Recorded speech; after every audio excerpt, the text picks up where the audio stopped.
Good morning students. आज हम start करेंगे हमारा BST का 5th चैप्टर ऑर्गेनाइजिंग। अब हमने इससे पहले प्लानिंग चैप्टर पढ़ा था। मैनेजमेंट के फंक्शन में organizing function important role play करता है। सबसे पहले हम देखते हैं मीनिंग ऑफ ऑर्गेनाइजिंग। अब ऑर्गेनाइजिंग का मतलब होता है कि सभी चीजों को अगर हम ऑर्डरली अरेंज करते हैं ताकि हम अपने रिसोर्सेज का एफिशिएंट वे में यूज कर सकें, तो उसी को ऑर्गेनाइजिंग कहते हैं। अब मैनेजर है वो क्या करते हैं, जब ऑर्गेनाइजिंग फंक्शन परफॉर्म करते हैं तो उसकी वजह से एक ऑर्गेनाइजेशनल स्ट्रक्चर बन जाता है वर्किंग सिस्टम का। अब जैसे सिंपल ऑर्गेनाइजिंग वर्ड आपने सुना होगा कि स्कूल में क्या होता है, हम कोई प्रोग्राम ऑर्गेनाइज करते हैं, हम अपनी फैमिली में कोई फंक्शन ऑर्गेनाइज करते हैं। ऑर्गेनाइज मतलब होता है किसी चीज का अरेंजमेंट करना। ऐसे ही बिजनेस में क्या होता है कि जब हम बिजनेस करेंगे तो जितने भी हमारे पास एम्प्लॉइज हैं, हमारे पास रिसोर्सेज हैं, उन सबको कोई ना कोई अरेंज करने वाला भी तो होना चाहिए। तो उनको अरेंज करने का काम कौन करता है, जितनी भी हमारी एक्टिविटीज हैं, जितने भी हमारे पर्सनल्स हैं, जितने भी हमारे रिसोर्सेज हैं, उन सबको अरेंज करना प्रॉपर वे में ऑर्डरली, उसी को हम बोलते हैं ऑर्गेनाइजिंग।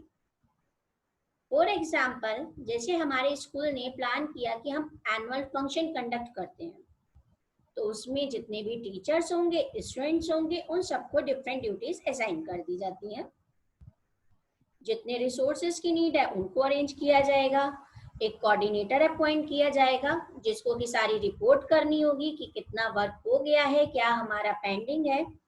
तो ये जितना भी किसी भी फंक्शन का, किसी भी प्रोग्राम का अरेंजमेंट होगा, उस सभी को हम क्या कहेंगे, ऑर्गेनाइजिंग कहेंगे। अब ऑर्गेनाइजिंग की डेफिनेशन दी है हमारे हेनरी फेयोल ने। To organize a business is to provide it with everything useful to its functioning, raw material, machines and tools, capital and personnel. यानी बिजनेस में जितनी भी चीजें हैं यूजफुल फंक्शनिंग के लिए, चाहे वो रॉ मटेरियल हो, मशीन्स एंड टूल्स हो, कैपिटल हो या हमारे एम्प्लॉइज हो, उन सभी को ऑर्गेनाइज करना, प्रॉपर वे में मैनेज करना, अरेंज करना ही क्या है, हमारी ऑर्गेनाइजिंग है। ये डेफिनेशन दी थी हमारे हेनरी फेयोल ने। नेक्स्ट टॉपिक है ऑर्गेनाइजिंग प्रोसेस। अब जैसे हमने किसी भी चीज का प्रोसेस मीन्स क्या होता है, उसके सीक्वेंस, कोई भी काम जब स्टेप बाय स्टेप होता है तो उन स्टेप्स को हम क्या बोलते हैं, प्रोसेस। ऐसे ही ऑर्गेनाइजिंग प्रोसेस में कुछ स्टेप्स को फॉलो किया जाता है। फर्स्ट स्टेप है हमारा identification and division of work. अब ऑर्गेनाइजिंग फंक्शन हमारा स्टार्ट होता है डिवीजन ऑफ वर्क से, यानी इसमें हम क्या करते हैं, टोटल वर्क को स्मॉल यूनिट में डिवाइड कर लेते हैं। और डिवीजन ऑफ वर्क में क्या होता है, स्पेशलाइजेशन को देखते हैं, क्योंकि जो भी जॉब, जो भी वर्क असाइन किया जाता है किसी इंडिविजुअल को, वो उसकी क्वालिफिकेशन, उसकी कैपेबिलिटीज के अकॉर्डिंग होता है। तो जो डिवीजन ऑफ वर्क है वो हमारा क्या करता है, ये इंश्योर करता है कि एक तो स्पेशलाइजेशन को यूज करें और दूसरा सिस्टमैटिक वर्किंग होती रहे। जब हमने वर्क को डिवाइड कर दिया अपना, सभी को उनकी ड्यूटीज हमने सबसे पहले असाइन कर दी, उसके बाद नेक्स्ट हमारा स्टेप होता है grouping the jobs and departmentalisation. अब वर्क को स्मॉल जॉब्स में डिवाइड करने के बाद जो सिमिलर जॉब होती हैं, जो एक दूसरे से रिलेटेड होती हैं, उनको हम एक डिपार्टमेंट में ग्रुप कर देते हैं। अब ये जो डिपार्टमेंटेशन होता है ऑर्गेनाइजेशन में, ये डिफरेंट वे से होता है। इसके 2 मेथड्स होते हैं। फर्स्ट है हमारा फंक्शनल डिपार्टमेंटेशन और सेकंड होता है डिविजनल डिपार्टमेंटेशन। फंक्शनल मीन्स क्या होता है, जब किसी भी वर्क को फंक्शन के बेस पर डिपार्टमेंट में डिवाइड कर दिया जाए तो उसको फंक्शनल डिपार्टमेंटेशन कहते हैं। और ये नॉर्मली कहाँ यूज किया जाता है, जहां पर organization one type of product को ही प्रोड्यूस कर रहे हो, यानी यहाँ पर ओनली वन टाइप का प्रोडक्ट ही प्रोड्यूस कर रही होती है कंपनी, तो वो क्या करते हैं, फंक्शनल डिपार्टमेंटेशन को यूज करते हैं। अब इसमें जो भी कॉमन फंक्शन से रिलेटेड जॉब है उनको ग्रुप कर दिया जाता है वन डिपार्टमेंट में। फॉर एग्जाम्पल, जितनी भी प्रोडक्शन से रिलेटेड जॉब्स हैं उनको हम प्रोडक्शन डिपार्टमेंट में ग्रुप कर देंगे, जो सेल्स से रिलेटेड है उनको सेल्स डिपार्टमेंट में कर देंगे, जो मार्केटिंग से रिलेटेड है उनको मार्केटिंग डिपार्टमेंट में कर देंगे। यानी हमारे जो फंक्शन होते हैं, जो हमारा वर्क होता है, प्रोडक्शन करना, परचेज करना, सेल करना, उसको, ये सारी चीजों के लिए हमने क्या किया, इन फंक्शन के लिए अलग अलग डिपार्टमेंट बना दिए। सेकंड होता है हमारा डिविजनल डिपार्टमेंटेशन। अब डिविजनल डिपार्टमेंटेशन को हम वहां पर यूज करते हैं जहां पर हम more than one type of product को प्रोड्यूस कर रहे होते हैं, यानी जहां पर हम ज्यादा चीजों का प्रोडक्शन कर रहे होते हैं वहां पर हम यूज करते हैं डिविजनल डिपार्टमेंटेशन, और जहां पर ओनली वन प्रोडक्ट को प्रोड्यूस कर रहे होते हैं वहां पर यूज करते हैं फंक्शनल डिपार्टमेंटेशन। अब इसमें क्या करते हैं, इसमें जितनी भी वन प्रोडक्ट से रिलेटेड जॉब्स हैं उनको एक डिपार्टमेंट में ग्रुप कर दिया जाता है। जैसे सपोज कीजिए कि कोई भी ऑर्गेनाइजेशन कॉस्मेटिक्स का भी प्रोडक्शन कर रही है, टेक्सटाइल का भी कर रही है, मेडिसिन का भी कर रही है, सोप्स का भी कर रही है, तो उस कंडीशन में जो हमारी कॉस्मेटिक्स से रिलेटेड फंक्शन है, चाहे वो प्रोडक्शन हो, सेल हो, मार्केटिंग हो, उन सबको वन डिपार्टमेंट में ग्रुप कर देंगे। यानी डिविजनल डिपार्टमेंटेशन में हम फंक्शन ना देखकर एक प्रोडक्ट को लेकर चलते हैं और वन प्रोडक्ट से related all the activities, all the functions एक ही डिपार्टमेंट में कर दिए जाते हैं। थर्ड हमारा स्टेप होता है असाइनमेंट ऑफ ड्यूटीज। अब हमने क्या किया, डिपार्टमेंट बना दिए, वर्क सबको असाइन कर दिया, अब सबको क्या करेंगे, ड्यूटीज असाइन करेंगे। After dividing the organization into specialized departments, duties are assigned to every employee. अब जितने भी हमारे डिपार्टमेंट्स बनने के बाद जितने भी एम्प्लॉइज हैं उनको उनकी स्किल, उनकी क्वालिफिकेशन, उनकी कैपेबिलिटी के हिसाब से हम क्या करते हैं, उनकी ड्यूटीज देते हैं। अब एम्प्लॉइज को जब ड्यूटी असाइन की जाती हैं तो उनको एक डॉक्यूमेंट दिया जाता है जिसको हम बोलते हैं जॉब डिस्क्रिप्शन। ये डॉक्यूमेंट हमारा क्लियरली एक्सप्लेन करता है कि उस एम्प्लॉय की क्या क्या अथॉरिटीज हैं, यानी क्या उसके राइट्स हैं और क्या उसकी रेस्पॉन्सिबिलिटीज हैं। इस जॉब कार्ड में, जॉब डिस्क्रिप्शन में उससे जॉब से रिलेटेड सारी चीजें लिखी होती हैं।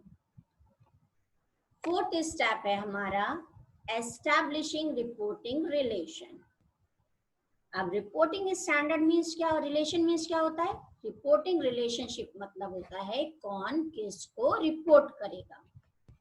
जब हम डिफरेंट डिपार्टमेंट्स की एक्टिविटीज को ग्रुप कर देते हैं उसके बाद एम्प्लॉइज को हमने अथॉरिटी असाइन कर दी। अब जो उनको हमने जॉब दी है उसी के अकॉर्डिंग उनकी अथॉरिटीज होती हैं, जो उनकी पोस्ट होगी। तो जो असाइनमेंट ऑफ अथॉरिटी होती है ये क्या करती है, सुपीरियर और सबऑर्डिनेट रिलेशनशिप को क्रिएट करने का काम करती है। जिसके पास ज्यादा अथॉरिटीज होती हैं वो कौन होता है, सुपीरियर, और जिसके पास कम अथॉरिटीज होती हैं वो होता है सबऑर्डिनेट। तो जो अथॉरिटी होती हैं इंडिविजुअल्स की, वो कौन किसको रिपोर्ट करेगा, सबऑर्डिनेट किस सुपीरियर को रिपोर्ट करने वाला है, ये किससे पता चलती है, हमारी रिपोर्टिंग रिलेशनशिप से। तो ये ऑर्गेनाइजिंग क्या करती है, हमारे लिए रिपोर्टिंग रिलेशनशिप बनाने का काम भी करती है। अब है हमारा next topic, importance of organizing. First point है बेनिफिट्स इन स्पेशलाइजेशन। अब जैसे कि हमने इसकी प्रोसेस में पढ़ा था कि हम क्या करते हैं कि किसी भी वर्क को स्मॉल यूनिट में डिवाइड कर देते हैं और जितने भी एम्प्लॉइज हैं उनको उनकी क्वालिफिकेशन के हिसाब से, उनकी क्वालिटी के हिसाब से, कैपेबिलिटी के हिसाब से वर्क असाइन कर देते हैं। अब इससे हमें बेनिफिट किसका मिलेगा, स्पेशलाइजेशन का। ऑर्गेनाइजिंग में जितना भी वर्क होता है उसको स्मॉल यूनिट में डिवाइड कर दिया जाता है और एम्प्लॉयज को उनकी क्वालिफिकेशन के अकॉर्डिंग हमने असाइन कर दिया। तो स्पेशलाइजेशन तो ऑटोमेटिकली आ जाएगा। जब कोई भी इंडिविजुअल किसी एक जॉब को ही बार बार रिपीट करता रहेगा और उसमें उसका इंटरेस्ट भी है, उसकी क्वालिटी भी रखता है वो, तो वो उसमें क्या हो जाएगा, स्पेशलाइज्ड। यानी इसमें हमें क्या मिलता है, स्पेशलाइजेशन का बेनिफिट मिलता है। सेकंड है हमारा रोल क्लियरिटी। अब रोल क्लियरिटी मीन्स क्या होता है कि जैसे हमने अभी पढ़ा था इसके प्रोसेस में कि ये हमारे सुपीरियर और सबऑर्डिनेट के रिलेशन को भी बताता है। तो ऑर्गेनाइजिंग फंक्शन में जो मैनेजर्स हैं वो अपने एम्प्लॉय को जॉब डिस्क्रिप्शन देते हैं जिसमें जॉब से रिलेटेड सारी डिटेल होती है कि उनकी क्या अथॉरिटीज हैं और क्या उनकी रेस्पॉन्सिबिलिटीज हैं। तो ये जो जॉब डिस्क्रिप्शन होता है ये हमारा क्लियरली स्पेल आउट करता है कि किस जॉब में क्या करना है। तो एम्प्लॉयज के माइंड में पहले से ही उनका रोल क्लियर होता है कि उनको ऑर्गेनाइजेशन में किसको रिपोर्ट करनी है, क्या उसकी ड्यूटीज हैं, क्या उसकी राइट्स हैं और उसको किसको रिपोर्ट करना है। नेक्स्ट है हमारा क्लियरिटी इन वर्किंग रिलेशनशिप। अब जब ऑर्गेनाइजिंग फंक्शन में पावर्स और अथॉरिटीज पता चल गई इंडिविजुअल या मैनेजर को, तो हर मैनेजर ये जानता है कि उसको किसको ऑर्डर देना है और किससे ऑर्डर रिसीव करना है। तो जो सुपीरियर सबऑर्डिनेट रिलेशन होते हैं वो इससे क्लियरली हमारे पता चल जाते हैं। फोर्थ पॉइंट है हमारा ऑप्टिमम यूटिलाइजेशन ऑफ रिसोर्सेज। यानी ऑर्गेनाइजिंग प्रोसेस में, ऑर्गेनाइजिंग फंक्शन में बहुत कम चांसेस होते हैं डुप्लीकेशन ऑफ वर्क के। अब इसमें क्या होता है, हर इंडिविजुअल को हम पहले ही उसकी जॉब असाइन कर चुके हैं जॉब डिस्क्रिप्शन के थ्रू। अब जब सबको अपनी अपनी जॉब पता है तो कोई दूसरे के वर्क को थोड़ी ना करेगा, और जब नहीं करेगा तो कोई चांस ही नहीं बनता कि कोई भी वर्क 2 बार रिपीट हो। सेम वर्क को परफॉर्म करने का किसी भी 2 इंडिविजुअल के थ्रू चांसेस ना के बराबर हो जाते हैं। तो जो रिसोर्सेज हैं वो हमारे क्या होंगे, वेस्ट भी नहीं होंगे और बेटर वे में हम उन्हें यूटिलाइज कर पाएंगे। फिफ्थ पॉइंट है हमारा coordination and effective administration. Organizing function में जो हमारी सिमिलर या रिलेटेड जॉब्स होती हैं उनको वन डिपार्टमेंट में ग्रुप कर देते हैं। तो जो ऑर्गेनाइजिंग फंक्शन है ये कॉपरेशन एस्टैब्लिश करने का वर्क करता है डिपार्टमेंट्स के बीच में। इससे जो वर्किंग रिलेशन होते हैं हमारे वो भी क्लियर हो जाते हैं हमारे, और जो हमारी एडमिनिस्ट्रेटिव एफिशिएंसी है वो भी इम्प्रूव हो जाती है। यानी कि अब एडमिनिस्ट्रेटर जो होते हैं वो इफेक्टिवली कोई भी डिसीजन ले सकते हैं। 6th पॉइंट है हमारा एडॉप्शन टू चेंज।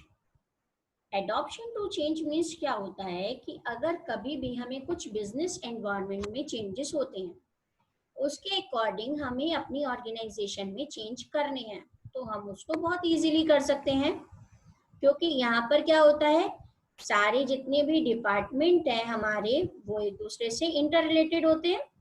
तो इन चीजों को इजीली पूरी ऑर्गेनाइजेशन में कम्युनिकेट किया जा सकता है जिससे कि सभी लोग उसमें चेंजेस कर लेंगे अपने बिजनेस एनवायरनमेंट के अकॉर्डिंग।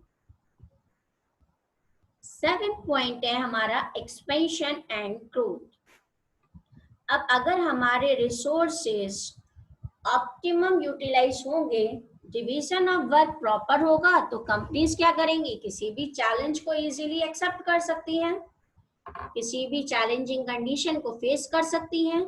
इससे बिजनेस का एक्सपेंशन तो होगा ही, साथ में उसकी ग्रोथ भी होती चली जाएगी प्लान मैनर में। 8th पॉइंट है हमारा डेवलपमेंट ऑफ पर्सनल।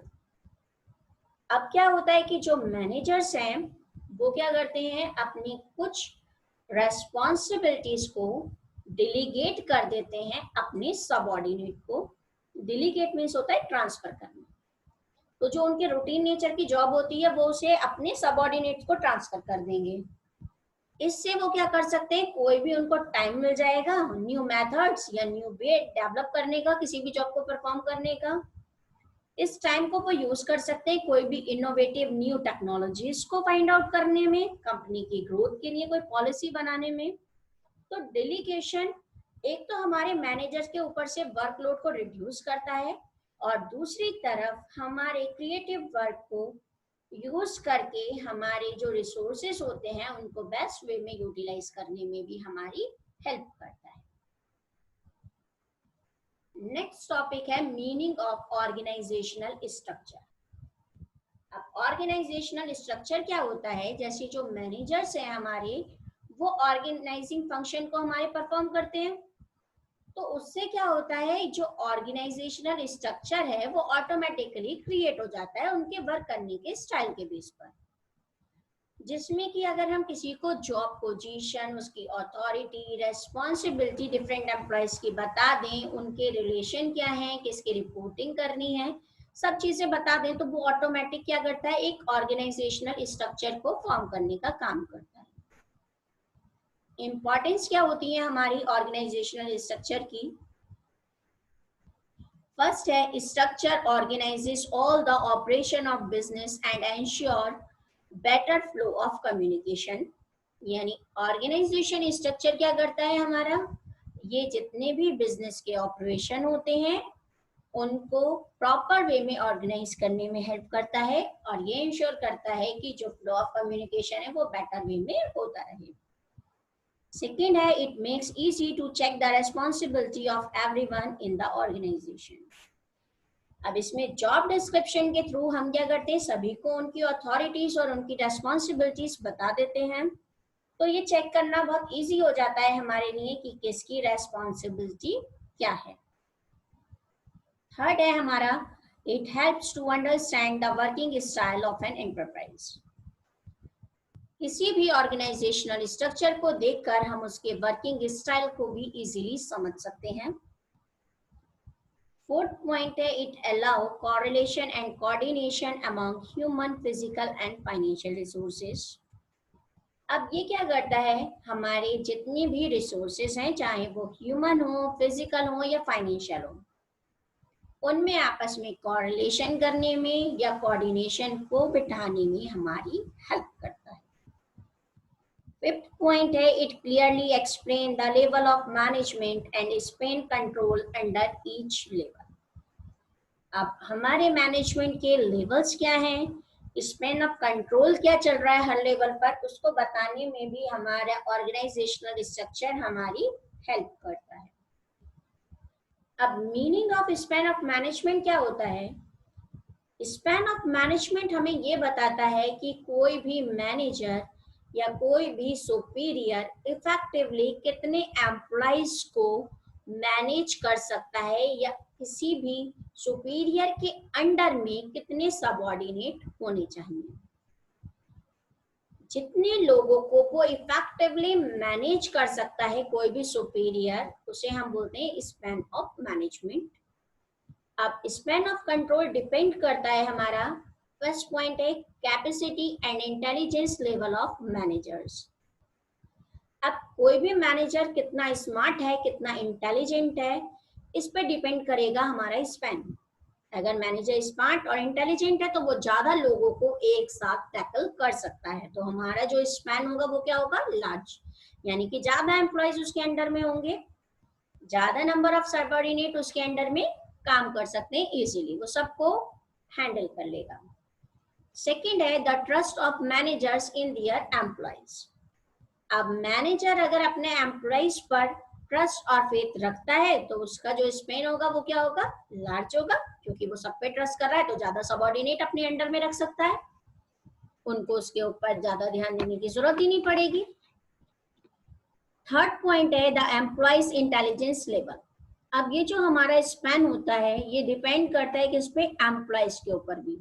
अगर हमारे एम्प्लॉयज ट्रेंड हैं, प्रोफेशनल हैं, तो हम लार्ज स्पेन बना सकते हैं, लेकिन अगर वो अनस्किल्ड हैं तो उस कंडीशन में हमारा स्पेन कैसा होगा, स्मॉल, यानी कि हमें सभी को सारी चीजें बतानी पड़ेंगी, तो हम ज्यादा लोगों को एक साथ हैंडल नहीं कर सकते। और अगर वो खुद ही इंटेलिजेंट हैं, ट्रेंड हैं, तो हमें क्या करना है, उनको ज्यादा बताने की जरूरत ही नहीं है, तब हम ज्यादा लोगों को अपने ग्रुप में रख सकते हैं, हैंडल कर सकते हैं। फोर्थ पॉइंट है नेचर ऑफ जॉब। अब अगर हमारी रूटीन जॉब है, यानी कि सिंपल सी जॉब है जिसे कोई भी पर्सन इजीली कर सकता है, तो उस कंडीशन में स्पैन कैसा होगा? लार्ज। बट अगर हमारी जॉब स्पेशलाइज्ड है, चैलेंजिंग जॉब है, तो उस कंडीशन में स्पैन ऑफ कंट्रोल हमेशा स्मॉल होता है। अब स्पैन को डिसाइड करने के बाद हमारी डेवलप होती है स्केलर चेन सुपीरियर और सबऑर्डिनेट्स की, क्योंकि यही क्लियरली हमें बताता है कि किसको रिपोर्टिंग करनी है, यानी कौन एम्प्लॉय किस सुपीरियर को रिपोर्ट करेगा, ये हमारा कौन बताएगा? स्पैन ऑफ मैनेजमेंट, यानी स्पैन ऑफ कंट्रोल हमें बताता है कि किस सुपीरियर के अंडर में कितने सबऑर्डिनेट्स आ रहे हैं। नेक्स्ट टॉपिक है टाइप्स ऑफ ऑर्गेनाइजेशनल स्ट्रक्चर। अब इनको हम पहले भी पढ़ चुके हैं, जैसे कि हमने डिपार्टमेंटेशन में पढ़ा था, सेम यही हमारे स्ट्रक्चर होते हैं। 2 टाइप के हमारे ऑर्गेनाइजेशनल स्ट्रक्चर होते हैं। फर्स्ट है हमारा फंक्शनल स्ट्रक्चर, सेकंड है हमारा डिविजनल स्ट्रक्चर। फंक्शनल स्ट्रक्चर में हम उन एक्टिविटीज को लेते हैं जो हमारी फंक्शन के बेस पर ग्रुप होती हैं, यानी जब हम किसी वन प्रोडक्ट को ही प्रोड्यूस कर रहे होते हैं, तो उस कंडीशन में हम क्या करते हैं? फंक्शन के बेस पर एक्टिविटीज को वन डिपार्टमेंट में ग्रुप कर देते हैं।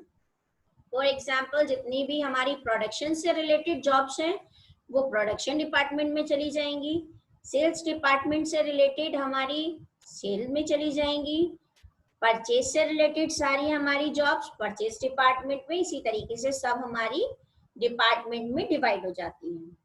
अब डिपार्टमेंट्स में ग्रुपिंग करने से क्या होता है? स्पेशलाइज फंक्शन भी होता है हमारा।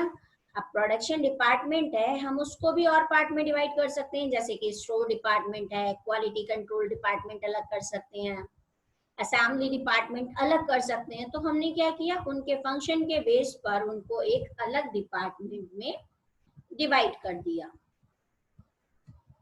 अब है हमारे एडवांटेजेस ऑफ फंक्शनल स्ट्रक्चर। इसमें फर्स्ट आता है हमारा स्पेशलाइजेशन। अब स्पेशलाइजेशन क्या है?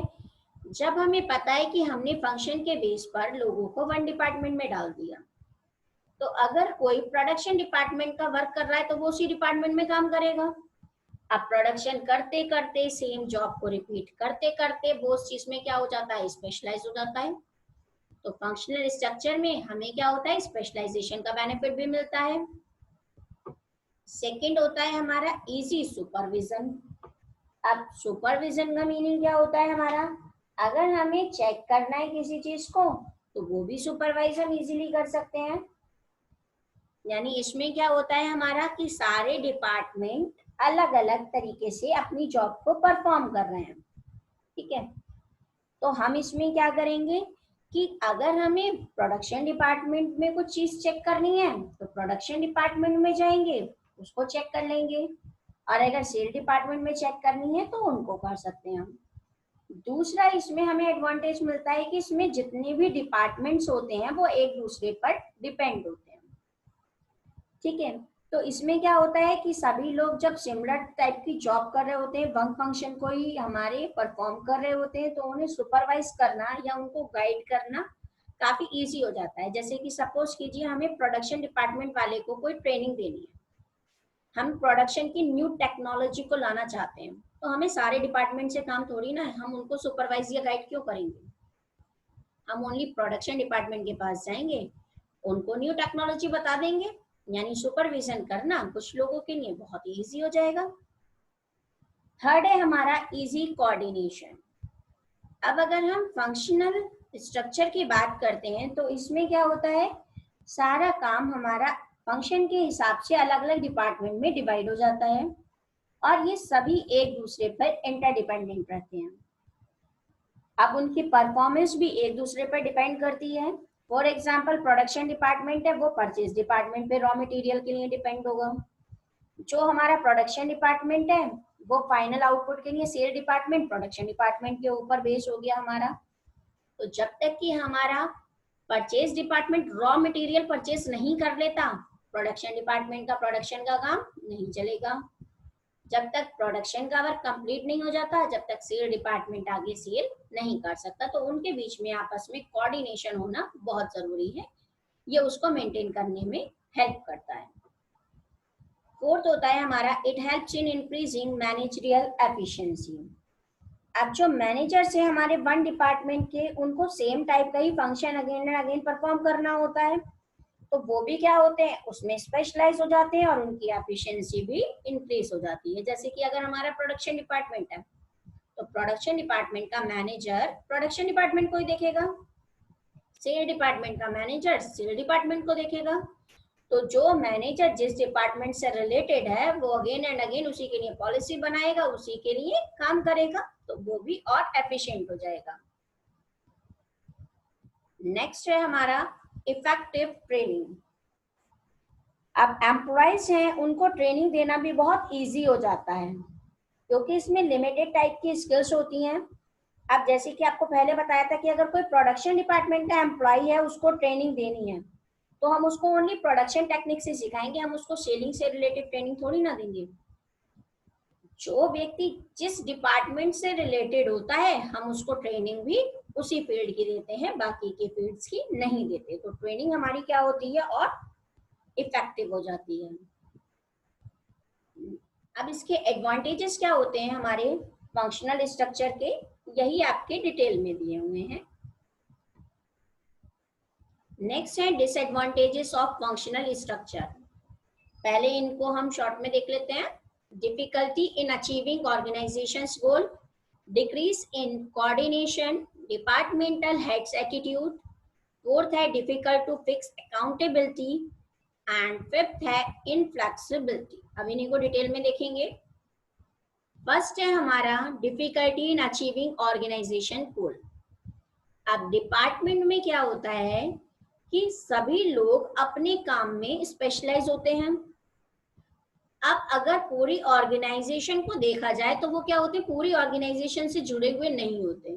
यानी उनका काम होता है, अगर कोई व्यक्ति प्रोडक्शन डिपार्टमेंट से जुड़ा हुआ है, तो उसको मतलब नहीं है कि परचेज डिपार्टमेंट कैसा काम कर रहा है या हमारा मार्केटिंग डिपार्टमेंट कैसा काम कर रहा है। वो ओनली स्पेशलाइज होगा किसमें, अपने डिपार्टमेंट में, वो अपने ही डिपार्टमेंट को देखेगा। तो इस कंडीशन में जब सब अपने अपने डिपार्टमेंट को देखकर चलते हैं, तो जो ऑर्गेनाइजेशनल गोल हैं वो हमारे अचीव नहीं हो पाते। सेकेंड है decrease in coordination. Coordination decrease अगर हमारा कभी हो जाता है, यानी कि अगर किसी भी डिपार्टमेंट में आपस में अच्छे रिलेशन नहीं है, कोऑर्डिनेशन नहीं है, तो उसकी वजह से जो डिसीजन है वो भी हमारे डिले हो जाते हैं। थर्ड है हमारा डिपार्टमेंटल हेड्स एटीट्यूड। अब डिपार्टमेंटल हेड है, अगर वो केवल अपने ही डिपार्टमेंट के बारे में सोचेंगे, किसी दूसरे डिपार्टमेंट के बारे में नहीं सोचते, तो कितनी बार इसकी वजह से क्या होता है, उनके बीच में आपस में कॉन्फ्लिक्ट हमारा स्टार्ट हो जाता है। फोर्थ है डिफिकल्ट टू फिक्स अकाउंटेबिलिटी। अब जब हमारे ऑर्गेनाइजेशनल गोल अचीव नहीं हो पाते, तो बहुत ही डिफिकल्ट हो जाता है कि वो अकाउंटेबिलिटी किस डिपार्टमेंट पर डाली जाए, क्योंकि सारे ही डिपार्टमेंट इसमें एक दूसरे से इंटर रिलेटेड होते हैं।